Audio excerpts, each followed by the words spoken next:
Hi, kitty cats. I'm a couple of seconds behind there. Both sides of the political spectrum have this pet definition of sex that fits their political agenda. The side that has JK Rowling in it, let's say, takes an overly reductionist view of humanity. And the side with at least one high school science teacher takes an overly general view of biology. But both sides own definitions that can't stand up to the scientific method, which is a real bummer because we all get messed up by that. So, let's talk about how science gets obscured by politics, even by well-meaning people. All right, let me go ahead. So I did see, I saw Shakespeare went off somewhere. Was busy, so I'm seeing Emma. Hi, Emma. Good to see you. Genevieve. Good to see you. Margie and and Priscilla. Hi, Priscilla. Love you. Lovely. So before I get started here, I'm Dr. Amethysta Herrick. I am both a scientist and a content creator. I discuss identity and gender using the scientific method, just like I was talking about a second ago. You can find plenty of information about me, the company that I founded, and the work that I do at my website, which you can see right there is purplepawclan.com. You can also find the social media networks that I'm on if you want to follow me. You can read the articles that I write and have written for the past few years. You can listen to and watch podcasts with the interesting people that I record with. And finally, you can check out the hypnotherapy work that I do to help people work through issues with identity and gender. If you'd like to support my work, I have no reason to think you wouldn't. You can get a subscription on my website for as little as $5 a month. You can also just sign up for like a free newsletter. I publish it about every 2 weeks, and it tells what I've been up to. You can see the articles and the live streams I've done. You can also follow me on social media, like and share all of these videos. That's great support. Thank you. And finally, I also publish other people's work on the website, purplepawclan.com. If you would like to contribute your own original work on identity and gender, you can email me from the contact page on my website, which one more time I will say, purplepawclan.com. All right. Let me see. Do I have anybody else here that I want to? No. Oh, today. So now we have a They Might Be Giants quote for today. Thank you, Margie. I can always count on you for that. It says, yes, I will kiss the girl from Venus for science. I think what I want to do is not at all bring up Weird Science by whatever the hell his name is, Danny Elfman. However, here's the thing. I read an article recently, past few days. I don't know exactly, but I read an article recently by somebody who identifies himself only as a science teacher. I'm going to tell you I don't know exactly what that means. I'm assuming that means not a university professor. And he attempted to define the concept of sex without actually offering a definition. I'm not going to link this, just so you know, I'm not going to link this article in the Discord server because I don't want to, I'm going to criticize it, and I don't want I don't want anybody else to, see what I'm doing. So anyway, he attempted to define the concept of sex without offering a definition. Instead, sex, as we've heard from many people on the left, sex becomes a complex of sex characteristics. And the two are very different. So we end this article with no real usable definition, especially when you look at the field of politics. Now, what this did is remind me of JK Rowling, right? And that first, now infamous post about people who menstruate. She tied one very narrow biological function to sex and gender. So between those two, this is a very stark reminder that science, as a pursuit of truth, and the use of the scientific method has really just kind of gone way the fuck out the window. Now, I've talked about this before. I know that both sides have political agendas. I'm even going to believe that both sides have well-meaning political agendas, even if some of them don't serve many people. And unfortunately, both sides are misusing science to attempt to justify their agendas. But I do agree with this article in at least one regard, because the article says pseudoscience used in service of regressive politics. that's the quote, cannot justify a political agenda, no matter how well-meaning. So that's true. Tonight we're going to talk about a brief overview of how the scientific method works and why it works. And then we can take a quick look at JK Rowling's infamous post, and then we can think about this article that I just read and the distinction between sex and sex characteristics. So I saw Emma ask the distinction. We're going to get there. And then finally, we can sort of talk about why neither side has an accurate definition of sex. And of course, we still have Super Lesbian Animal RPG for the second half of the show. We still haven't found Jody. She's got to be getting lonely by now. So let me see. What else do we have here? Happy New Year. Oh, Anita's here too. Hello, Anita. I think, yes, all girls are from Venus. Isn't that what we were taught? I don't know. Priscilla Beautiful, thank you so much. Priscilla says, many blessings to you all, plus your friends and family. May you all have a happy and safe New Year. Thank you so much. That's beautiful, I think.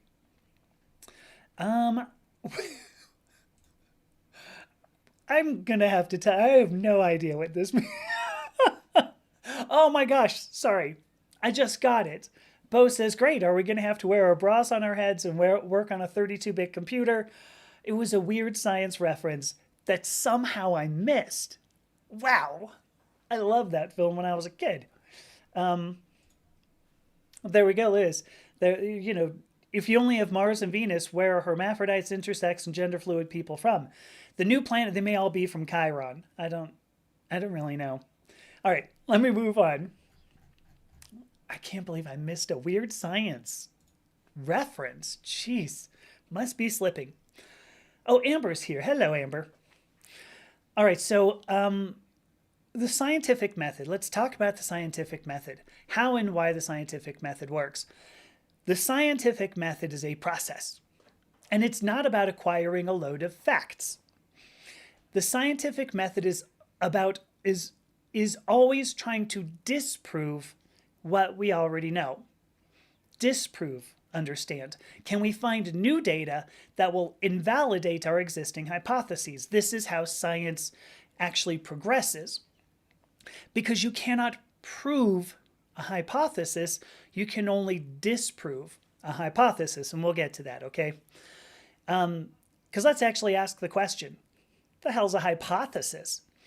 A hypothesis is some statement that attempts to establish a causal relationship, which is to say, given a cause, we can predict an effect.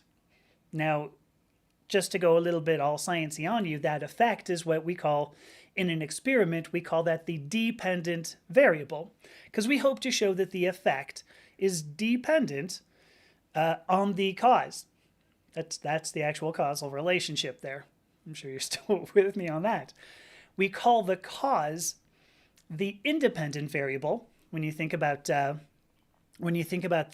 scientific method, in part because we can manipulate it. Hopefully we can.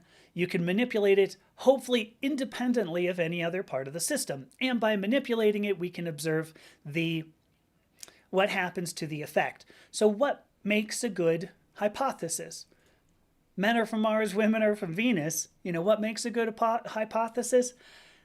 Aside from attempting to establish this causal relationship, the hypothesis also has to be reproducibly measurable.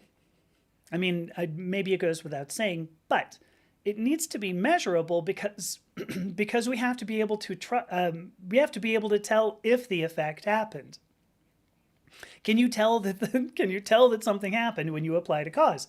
And it needs to be reproducible because we need to be able to trust that the effect happened. So there you go. Hypothesis must be reproducibly measurable. The hypothesis also must be falsifiable. I think it was Karl Popper who developed that word, falsifiable. It's a fancy word of saying, can we tell that this hypothesis is wrong? If there is not a causal relationship, can we tell? We have to be able to disprove every hypothesis in some way to determine that there's some way to disprove a hypothesis in order to determine its value. Because a hypothesis that cannot be disproved is by definition invalid. We're going to return to that, not Karl Popper. Every time I think of Karl Popper, or I think when Karl Popper came up, there's my wife right there. Hi, honey. So bad lip reading. Oh my gosh, there's a channel, Bad Lip Reading, which is really hilarious. Just Karl Popper is one of those. Oh my gosh, look, this is a very nice. This is a really good, like, astronomical point. If they're in between Mars and Venus, they must be from Earth. Yeah, that's a really good point. Who would have thought? All right. So we did that. Where am I going here? When we design a science experiment, so if we're going to do some science, okay? Doing science. Going to try science. Technically, what we want are two hypotheses. You go, why would you want two? One is called the null hypothesis, which is pretty straightforward. This is something that would indicate that there is no causal relationship. So if you change what you believe to be the cause, the effect would not change. I'll explain the value of that in a second. Give me a moment. The other hypothesis is called the alternative hypothesis. The null hypothesis and the alternative hypothesis, okay? If changing the cause makes some change in the effect, why? There's the causal relationship we're looking for. Typically, we try to make an alternative hypothesis that is the opposite of the null hypothesis. And this was exactly what I was saying before. We can only disprove a hypothesis when you find evidence for a hypothesis. Nice. It doesn't prove it valid. I don't believe it was Karl Popper, but I think this was originally either Plato or Socrates that brought up the idea of the problem of induction.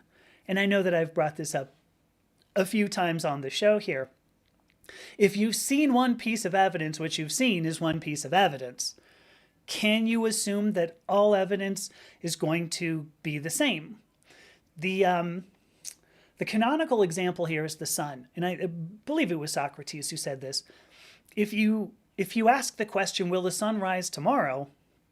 If you go, well, yeah, it's risen every day that I grew, since I've grown up, of course it's going to go tomorrow.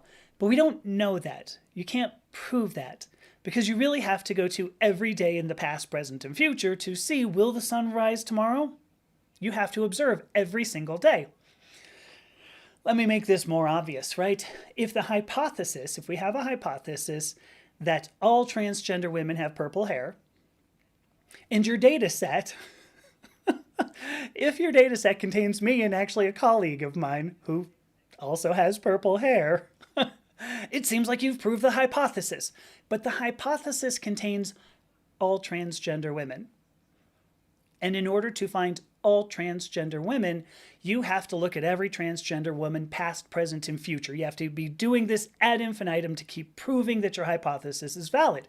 On the other hand, if you can find just one transgender woman without purple hair, go ahead and raise your hand in the in the comments if you want. If you can find just one transgender woman without purple hair, you have disproved the hypothesis, and that piece of data is much more valuable. And this is why the scientific method needs two hypotheses. You generally try to make a null hypothesis and alternative hypothesis as opposite as possible, because disproving one hypothesis establishes stronger evidence for the other. In other words, if you can disprove a hypothesis is opposite, that becomes more proof, because finding evidence that appears to support the hypothesis does not. I love to put it like this. Yeah, Margie raises her hand. Thank you. Here's the point. Sorry, Genevieve. Genevieve says, I'm lost. The scientific method doesn't thrive on finding facts to indicate truth. The scientific method thrives on finding facts that prove we were initially wrong. So now we can start to look at the hypotheses I brought up earlier. We'll start with JK Rowling. Let me check this really quickly. Floating in space sounds relaxing, doesn't it? Yeah, it would be a nice, what is that, sensory deprivation thing. Emma, you are typically the only teen here. Demographics generally don't include teens, for me. Here we go. So Margie makes a great point. One example does not a proof make, but one counterexample does make a disproof. And I love what Anita says. David Hume really put a bow on induction not proving anything, right? There you go. So, oh dang. Priscilla has somebody getting married tomorrow. That's cool. I love that. I mean, congratulations. That's what I'm trying to say. And Bo makes an excellent point. You know, the sun actually doesn't rise. I mean, good point. I mean, you know. And here we go. Look, I got another one. Here's another. Emma is a trans girl without purple hair. Oh well. All right, let's look at JK Rowling. Way back in the olden days. I mean, 2020. Yeah, this is way back in the olden days. There was an article. It's amazing to think it's only been 5 years, but this was during the COVID-19 pandemic. And there was an article, I believe it was on DevX.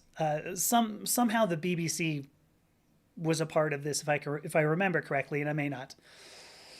But there was an article discussing how the COVID-19 pandemic affected genders differently. So gendered aspects of this pandemic. Oh, hello, Frybird. Frybird's here. The title of the article has the phrase, people who menstruate. So maybe you remember, well, hopefully you don't, JK Rowling posted this. And I'm gonna quote. So JK Rowling posted, quote, people who menstruate. I'm sure there used to be a word for those people. Someone help me out. And then she goes on and makes a few silly word jokes implying that woman should be the replacement for the phrase people who menstruate. There was a massive backlash against her. Now, personally, I'm taking a dumb guess.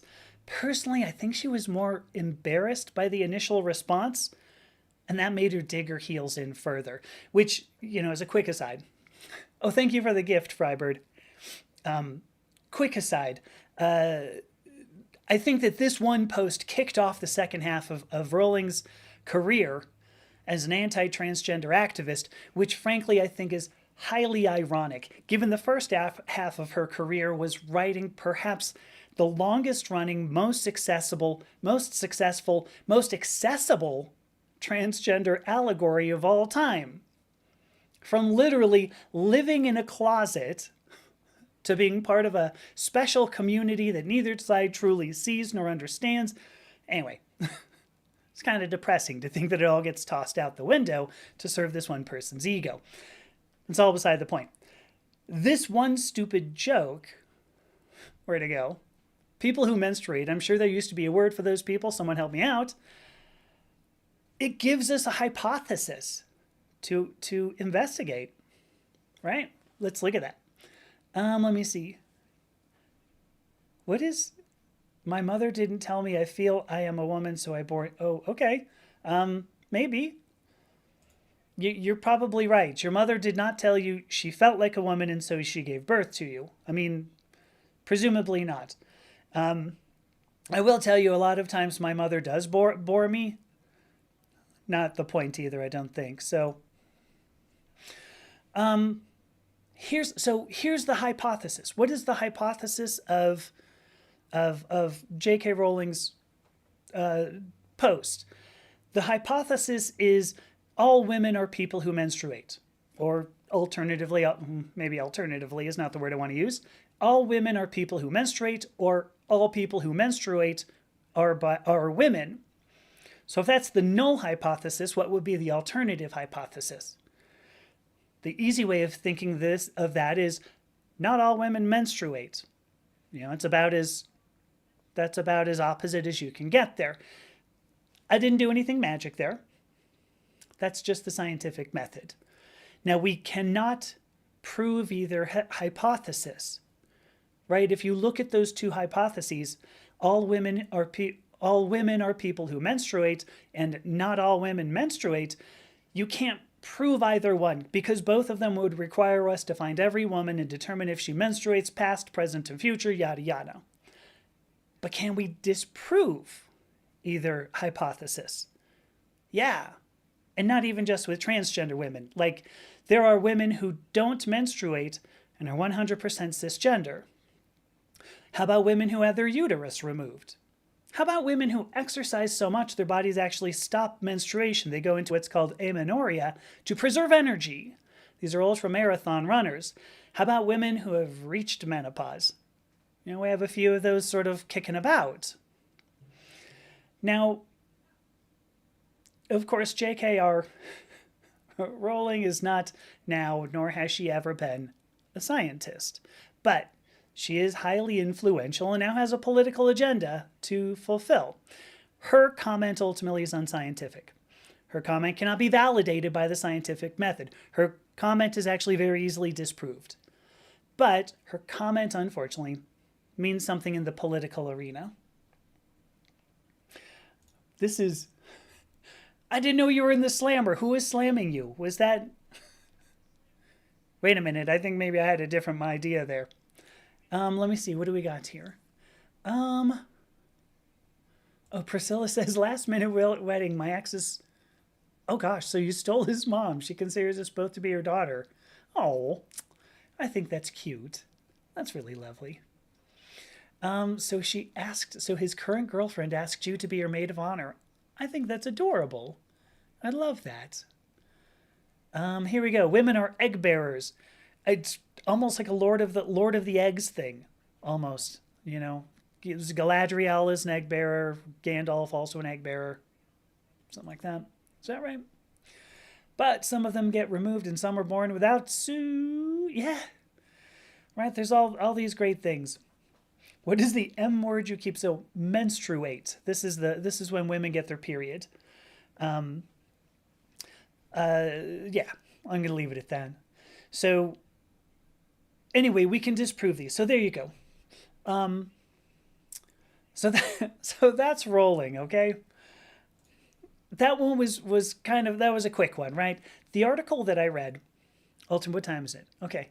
Let me do a super fast station identification. I'm Dr. Amethysta Herrick.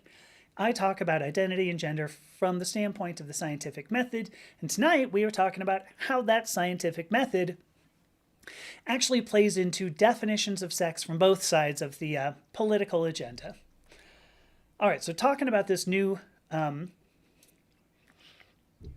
talking about this article that I just read, and it was relatively recent. I saw it on Blue Sky recently. The last, oh, hi, Erica. I didn't know you were here. So this article is much more interesting than like one mean-spirited social media post, okay? But the effect, in my mind, is just as harmful. Now, I don't know. Presumably this person does not have the reach that somebody like a Rowling does, but here you go. This article begins by claiming that sex is neither simple nor binary, and goes on to define sex as a complex of many biological characteristics, and I'm quoting here. Many biological characteristics that include the genetic, the hormonal, the physiological, anatomical, and reproductive. So we already have a hypothesis. Luckily, we didn't have to generate one this time. It was spelled out very explicitly for us.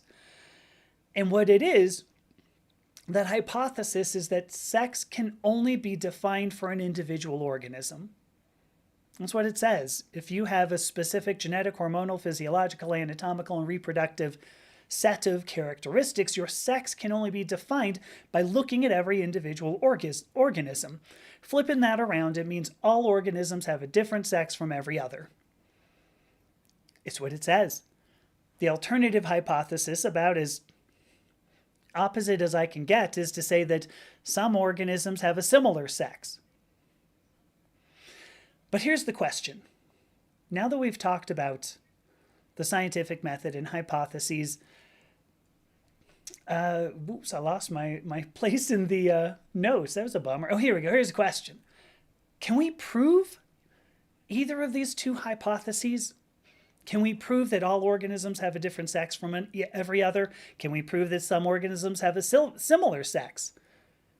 How about this? Can we disprove either of these two hypotheses? Quick answer is no. If sex is defined by looking at every single organism, past, present, and future, this is not a tractable scientific hypothesis. It is not measurable and specifically not falsifiable. And why is that? The main reason, here you go. Emma, here we go. I'm finally getting to you. It uses sex characteristics to define sex. A sex characteristic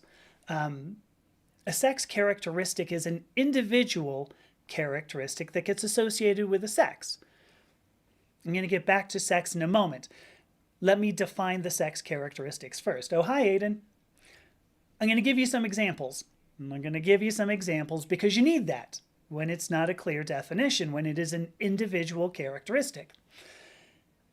Breasts on mammals. Breasts are a sex characteristic. We observe breasts on organisms that give birth. But do breasts cause an organism to give birth? That's a hypothesis we can test, right? A uterus in people who menstruate. This is, right? Got to go back to that. People who menstruate. A uterus in people who menstruate. This is a sex characteristic. We observe a uterus in mammals. Let's go mammals. Mammals that give birth. But does the uterus cause an organism to give birth? We can test this. This is a hypothesis we can test. Now let's go the opposite direction. I just talked about, feminine sex, female sex characteristics. How about big muscles? Big muscles on some mammals, this is a sex characteristic. We often observe big muscles in mammals that don't give birth. But do big muscles prevent an organism from giving birth? This is a hypothesis we can probably test. Body hair. Body hair on mammals. This is a sex characteristic. We observe both facial and body hair on mammals that don't give birth, but does facial or body hair prevent an organism from giving birth? These are sex characteristics. These are hypotheses we can actually test. Sex characteristics are associated with the act of reproduction, but not all sex characteristics contribute directly to the act of reproduction. If you look at the act of reproduction, of course, a functional ovary is the only characteristic necessary to contribute an ovum. And yes, if you're going to go, don't you need a uterus? No. Do the whole thing in a test tube and then give it to another person. No problem. A functional ovary, that is the only characteristic, the only sex characteristic necessary to contribute an ovum, because that's where ova are made. A functional testicle is the only characteristic necessary to contribute sperm. I'm talking about humans, of course. If you were to think about plants, now we're looking at pistils and stamen, right? Well, the other way around, but but there's only one part that creates ova. Well, not always and strictly true, but there's one system that creates ova or sperm, and those are the only characteristics necessary to contribute to an act of reproduction. So sex characteristics appear on a spectrum across the species. Very true. Every organism has a different level, different magnitude of breast size, muscle size, body hair, anatomical features, and none of those contribute to a valid hypothesis when it comes to sex. Now, what makes a good hypothesis again? It has to demonstrate a clear cause and effect relationship. And it has to be measurable and falsifiable. We know it takes some sperm in one ovum to reproduce. Can we measure, ultimately, if an organism produces one of those gametes? Yeah, well, what'd you just contribute? Can we disprove that an organism produced one of those gametes? Yeah. Especially if you weren't involved in that particular act of sex. That rules you out right fast, right? You were down the road, Can you disprove that I produced one of those? Yeah, it was down the road. I was down the road with a person who menstruates. It was the craziest thing. JK Rowling came in. I did an Avada Kedavra. We were done. It was a crazy thing. So anyway, where does this leave us? Why do both sides of this political agenda fail to define sex accurately? Why? But before we get there, let me look at some of these, because I saw a funny bit here. Here we go. Men, I like this. Men coming back from the supermarket can be egg bearers. And then Margie says, when I was a teenager, I went to the grocery store to buy eggs as a prop for a play. Like you do, I guess. Anyways, carrying them back, I tripped and smashed them all, so I was an egg bearer who had a miscarriage. And then there's another one. What was it? That was when your egg cracked. Yeah. That was when your egg, apparently a whole dozen of eggs cracked on you there. Priscilla makes a great point here. The root issue is why is the label of sex needed? Procreation, true. From a scientific standpoint, we care about this because we wanted to figure out whether or not species, how they reproduced, whether they reproduced needing more than one organism or whether they reproduced with just one organism. So here we go. So why was label needed? Procreation. I'm with you, Priscilla. So beyond baby making and medical health, why the F do we need to care? Oh, I wish I knew. I wish I knew. That's one of the questions I want to ask, or I want to talk about in this next section, but so true. You know, why has this become like this big, huge thing? I don't know. Especially like somebody like Rowling? What the? So, did that turn off? It did. I don't, I'm a little unsure. So Margie says she has breasts and she's birthed babies carried by other women. I mean, you know, there you go. Did your breasts cause you to birth that baby? I think that's the where it goes down to. Hi, Kurt. Kurt, what do we have? Kurt. Oh gosh, I'm not really. Oh, Kurt Farrowell. I like this. Yeah, let's start calling women instead of people who menstruate. Sorry, assigned female at birth. Instead of calling them people who menstruate, we can call them guardian of the ovaries. Not egg bearers, but guardians of the ovaries. Oh, Kurt's coming from Australia. Hello, Kurt. This is fascinating. I didn't know this. In Chinese, both parents say that they are pregnant. That apparently a pregnancy is a joint thing. I kind of like that. I dig that. Did I miss something? Where did the retroviral DNA thing come in? I don't know. So this is an interesting point. So what we observe in human development is, given no stimulus from testosterone, every embryo will develop female reproductive parts. I'm saying that, and it's not because I don't want it to sound cagey. We don't all start female, given not the stimulus from testosterone. Then we will develop every karyotype will develop female reproductive parts. There is actually an interesting point that I was even going to talk about in the intro, and I 100% forgot. Oh my gosh, but I do have to show this. This conversation is getting over my head. Oh, there's nothing better than a gamete pun, right? Can we do anything with sperm? I'm not sure if we can. It's not like on the sperm of the moment or something anyway. Oh, sorry. All right. Point I was going to make. I have mentioned a couple of times, this is like half an hour into this. I meant to say it in the beginning. I said a few times that I've been talking with a friend of mine named Star Vartan. And Star wrote the book, The Stronger Sex, which you know, again, is a really good one. If you have the opportunity to read that, I recommend you do, because it goes through a whole ton of really cool stuff. Some of which we're going to talk about because we are planning a podcast. And just last night, we started talking about this like seriously. So now we have a place to store all of our notes. We're like making plans. We just bought a URL domain, right? You know, if that doesn't say we're serious, what does, right? So we have a domain. We're going to make a website. You know, we've got plans. We've got a whole structure. There's more There's more for me to talk about that, but it's probably in a couple of weeks. But very exciting. We're going to do like a live stream where we actually do talk only about hormones, and it'll be fun.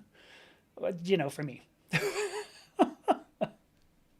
Here we go. Look, I looked outside the window and it's overcast. See, where's the sperm joke? Somebody.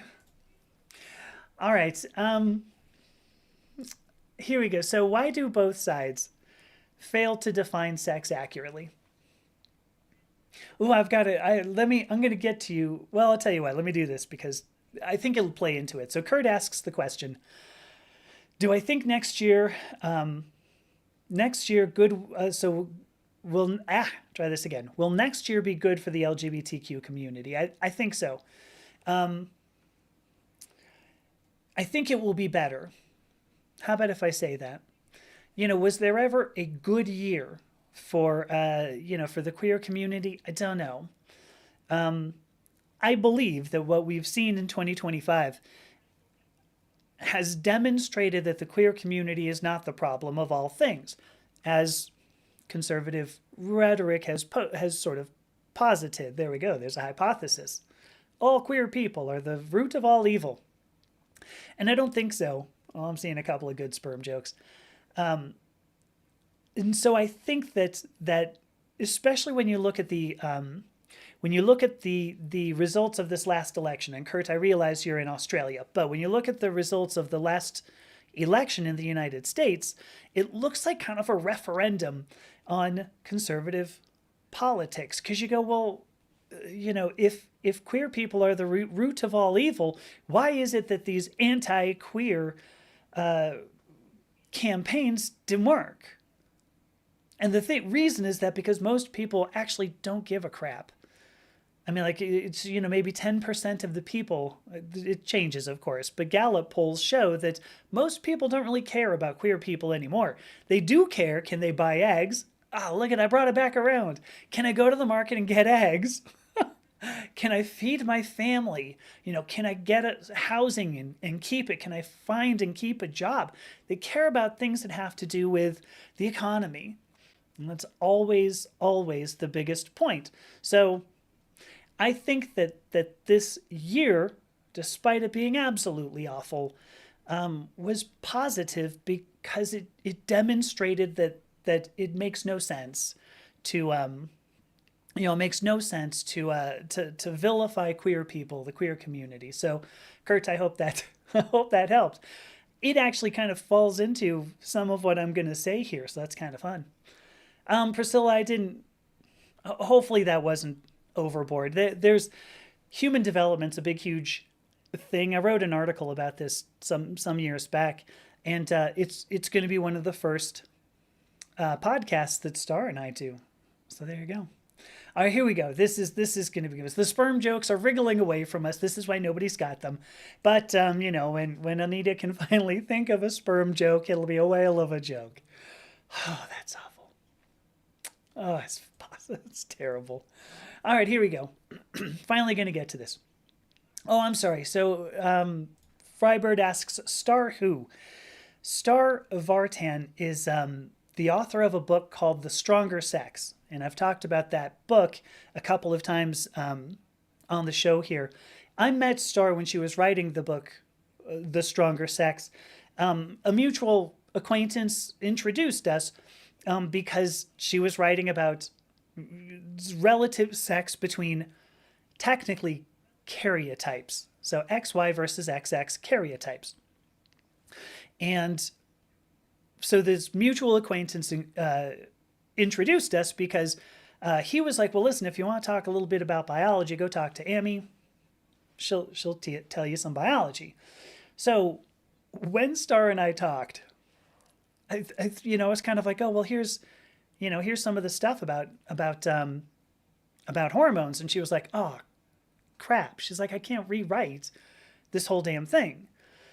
This is maybe the next book. So the book came out July 15th, I think, of this year. And I'm actually quoted in it, which is kind of fun. Like she sent me a proof of it, and it's like, hey, how do you like this introduction? And I'm like, oh, like I'm in it. That's fun. And anyway, so it came out July 15th. She is a great, in my opinion, she's a great writer. She is also a very intelligent science journalist. And so this is why together we were going to do this podcast, is talk about talk about how hormones actually contribute to everything that she talked about in the Stronger, maybe not everything, but a lot of what she talked about in the Stronger Sex. But rather than seeing it as a hormone type of thing, we see it as a sex and technically a karyotype kind of thing. That we go XXXY, man, woman, when really it's a dominant hormone. So, Frybird, I know that was probably much more information than you wanted, but you got it all.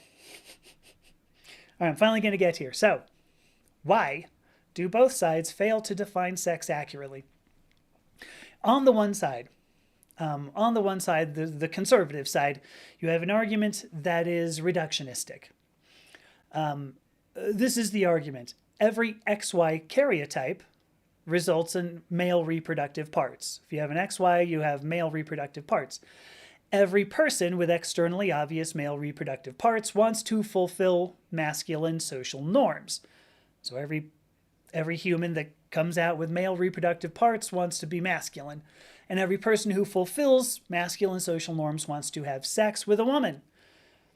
This is the reductionistic argument. Now, hopefully, the way that I phrased those, because I know they don't say them like that, but hopefully the way that I phrased them, you can see the weak link here. We can demonstrate that not every XY karyotype results in male reproductive parts.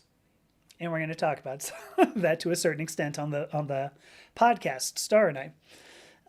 We've seen androgen insensitivity syndromes. We've seen, SRY protein insensitivity syndromes. We've seen 5-alpha reductase deficiencies. We can demonstrate not every XY karyotype results in male reproductive parts. We can also demonstrate that not every person with externally obvious male reproductive parts chooses to be masculine. We can demonstrate that not every masculine person wants sex with a woman. I can't point to myself here. Conservatives may want to disagree. Go at it. But the scientific method indicates that their hypotheses are invalid because we can observe against them. We can demonstrate this. Their hypotheses are invalid and they need to be discarded. On the other side, here, let me, what else do we have? I don't want to... When it comes to Republicans bashing the disadvantaged, it's not so much a referendum as a never-endum. Yeah, that's a good point, but... The jokes are swimming away. Emma, that was a good one. I do like that one. So Kurt says, okay, so you're in the LGBTQ community and you're scared to play sports. I believe you. I certainly hope that things get better, much better. Terrier type. Karyotype. Yeah. Sorry, karyotype. The karyotype is when, so here's a funny thing. I've been using the word genotype because genotype implies a person's specific genetic makeup.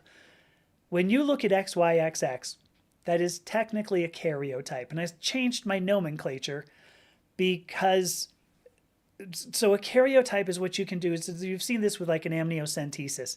If you take a person's genetic material and you do some schmutzing with it, I'm sorry for the technical terms here. I mean not to use scientific jargon, and here I am. You schmutz with the genetic material you get. You can force them all the chromosomes to like come together into, small packages, pairs.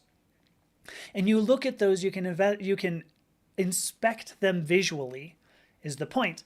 When you look at the set of chromosome pairs, visually that is called a karyotype. So when you say XY, so that's not technically a genotype, that is a karyotype because the XY comes from a visual inspection, not necessarily a genetic makeup. So again, another long-winded. All right, here we go. So conservatives want to disagree that their hypotheses are invalid, but the scientific method says, look, these are invalid, we need to discard them. Unfortunately, on the other side, the liberal side, the argument is overly general. The argument is that every human has a different sex. Sex cannot be specific. Therefore, conservative rhetoric is wrong. I'm serious. I think that's all it is. Again, hopefully you can spot the weak link there. The hypothesis, both hypotheses are neither measurable nor falsifiable. I believe that was literally designed just to refute the conservative reductionist argument and not truly based on somebody going, you know what, okay, well, what does science say? What can we do here? Now, when both sides have arguments that can't be backed up by the scientific method, like we do here, neither side can justify the reason they hold these arguments. I don't mean to say that the arguments aren't at least partly based in observations, like science. A karyotype is observable. I just told you how to observe it. Sex characteristics are observable. I mean that the hypotheses are invalid, and there must be another hypothesis that explains sex better than the ones that I just threw out there. Now, I happen to have spoken about it over and over, so I'm not going to do it again now. But why do these hypotheses exist if they aren't valid, according to the scientific method? And they exist because these hypotheses support political beliefs. And that's what it is. They try to use these justify their political beliefs, holding these political beliefs by going, well, it's scientific. Right? I started off this whole live stream with that fascinating quote. The original article, right, had a fascinating quote. Actually, I think I'm with you on this. Yeah. Well, why do they exist? In part because of the patriarchy. Yes. to justify a patriarchy. The original article had that fascinating quote that started off with pseudoscience used in service of regressive politics. That's the quote. Pseudoscience used in service of regressive politics can't justify an agenda. But here's the thing, pseudoscience in service of a progressive politics, can't justify an agenda either. What we need to do is stop and make a choice. Either we look to science to figure out how to define sex, although Priscilla just said, why are we caring about this? What a great point. Either we look to science to figure out how we're supposed to define sex because science has a great answer for you. I was kind of, going toward it in the last section. Or we just stop pretending that the political agendas we hold are justified by science. Just quit bullshitting that. Like, I get it. You want to justify a political agenda. Like, live it up. Live it up. But the thing is that, if your hypotheses are invalid, you cannot say that your political agenda is justified by science. And the reason why is because politics is not supposed to be justified by biology. Politics is not supposed to be justified by biology. But 1776, we had a frickin' document that says that laws are supposed to be designed so that they cannot discriminate against a person based on biology. I'm in the US, maybe you're not. I know some of you are not. But we have the 14th Amendment, which says that the laws should apply equally to every single person. We have the Civil Rights Act of 1964 and various titles within that say that you cannot discriminate on the basis of biological characteristics. Laws are supposed to be designed so that they cannot discriminate against a person based on purely biological principles. So if your agenda goes against that, sit down and have a good hard think on what you're trying to do. There you go. That was all. That was all I had for tonight. I don't know if it's funny when I start, going off on a rant, but there you go.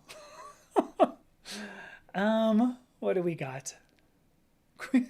Cute, whoops, did it come up? Oh, here, cute green cheek frybird, right? I don't know what kind of bird frybird has. it's a big one. I have seen that. It's a big old bird. Um, what else? So, oh, time. Okay, here we go. Yeah, 1:48 p.m. on December 31st.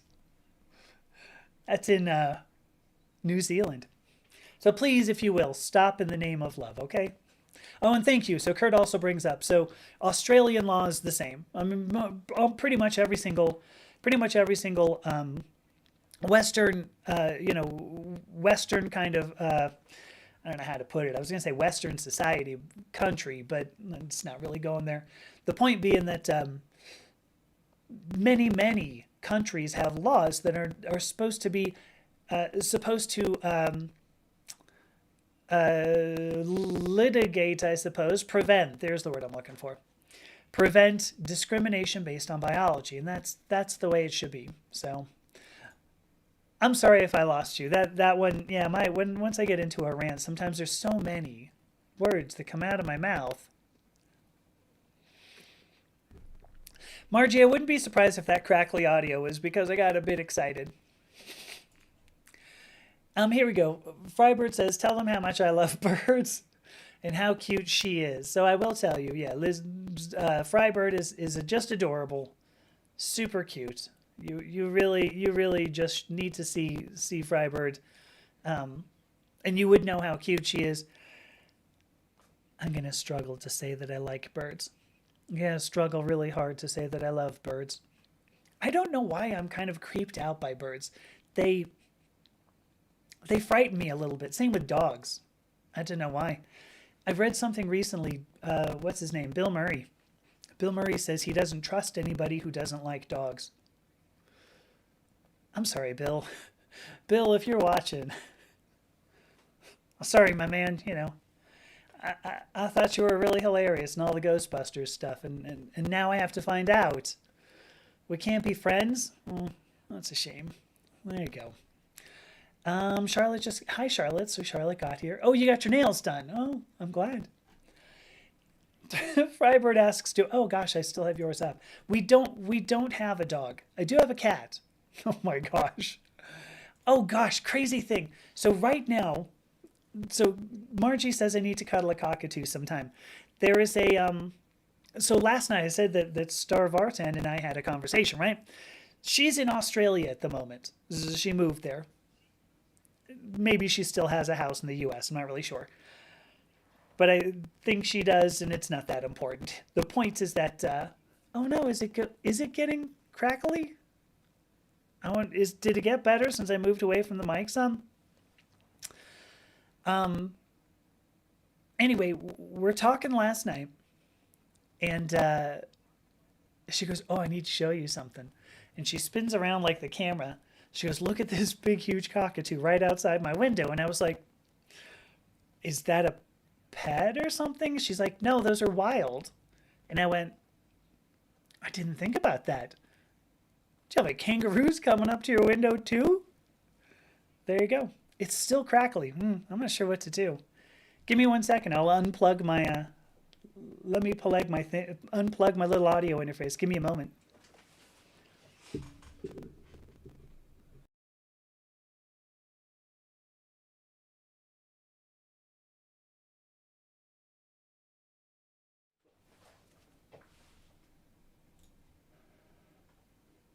I just had an error though. Hopefully that works. Sounds like a vinyl record. Okay. Well, I wonder what happens. I have no idea. I wish I did, but I am considering at this point actually just rebuilding this whole computer, and hopefully this helped. I wonder if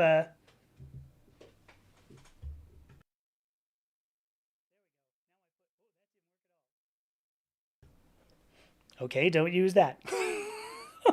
Oh, crackles cleared up. Woo!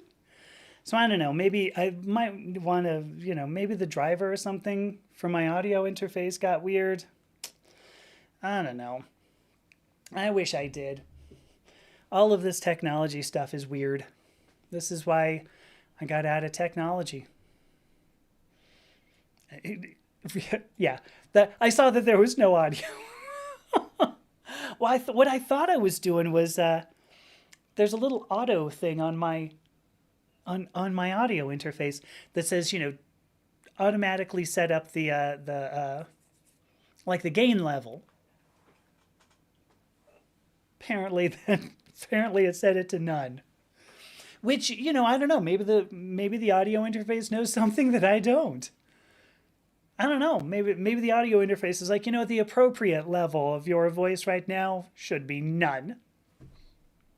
All right, thank you so much. Yeah, Frybert says the twos are goofy menaces in Australia. Where is that? Don't caress a cassowary. I don't. What is a cassowary? I apologize for being like, you want to talk about genetics? I'm your girl. A cassowary? What the hell's that? Oh, here we go. Yeah. You had a laptop that would distort audio periodically when on Wi-Fi. I don't know. I was using something that I could restart all the drivers, and so anyway, whatever. We're going. Cassowaries are scary freaking birds. Really? You're going to bring that up, Anita? I just said I was afraid of birds. You're like, oh, how about a big, huge one? Yeah, I'd be afraid of that too. Oh, crap. I'm just sitting here like, prattling. It's 5:57. I am going to go ahead. Oh, gosh. Well, this is interesting. So dodgy archetype. So I don't know the answer to this. Dodgy archetype says, if I recall right, there are 28 variants of the SRY gene running around the human population. Yeah, it's a good question. I don't actually know that particular thing, how many variants there are of the SRY gene. There is no doubt that the SRY gene's a little bit squidgy. I mean, as is the Y chromosome. So it is, Bo, it is not an Xbox microphone. No, it's a decent. It's like a Rode. It's like a Rode microphone, dynamic type microphone. It isn't a condenser mic, but I have a condenser mic that I was using for a while, but it was so sensitive that like my computer fan would pick it all up. So I ended up having to filter that out on every video I made, which was annoying. My point being that it's a decent mic. It's not a great mic, but it's a decent mic. I think we should use the SR why not gene. Right. So as a quick aside, so to go back to this actually, because the thought just occurred to me. Because I was mentioning, the Y chromosome. I was actually going to take a break, but I'm going to say this last thing. The Y chromosome is very highly resistant to evolution because almost every chromosome pairs when they reproduce in mitosis and meiosis, for that matter. Well, asides are not quick, says Freibert. In mitosis specifically, they usually they recombine, and so what happens is that the Y chromosome doesn't have anything to recombine with, and so as a result, it's very resistant to evolution because it can't change unless you actually change that specific Y chromosome right there. So it can't like recombine and have random mutations, and oftentimes random mutations are not. Crime is at 69. Hello. Usually random mutations are like not deleterious, like like don't destroy things. Oftentimes they are not. Sometimes they are. But the point is that when you cannot even have a random, or when you have to deal with a chromosome that can't have random mutations, it just really sucks for evolution. You can't change it. So that we only have 28 variants of the SRY gene actually sounds pretty good. There's a guess that at some point the Y chromosome will end up evolving out of the human genome altogether. There's not just human, but the SRY gene goes across a lot of mammals. Might be all mammals. I don't recall. But the point here is that like molecular biologists believe it's going to evolve out because it doesn't have a lot of use, and things that don't get used, biology tends to go, well, we're going to let you go. So, all right, now I'm going to, what in the world? I'm now, apparently I have to play with sea anemones. They freak me out. I don't know, better than the Habsburg genes. Yeah, I don't know. Do we, how about the Plantagenet genes? How about the, anyway. All right, I'm going to move on. I'm going to take a break, 5 minutes, and then we can play a game. Hopefully this was an interesting little fun bit. Now we're going to move on to the second half of the show and, yeah, play a game. It'll be fun. Hopefully. Hopefully you'll look at it and you go, yeah, that was fun. All right, I'm going to take 5 minutes. We'll come back, and that'll be the thing. Taking a break. Oops, I didn't hit the button.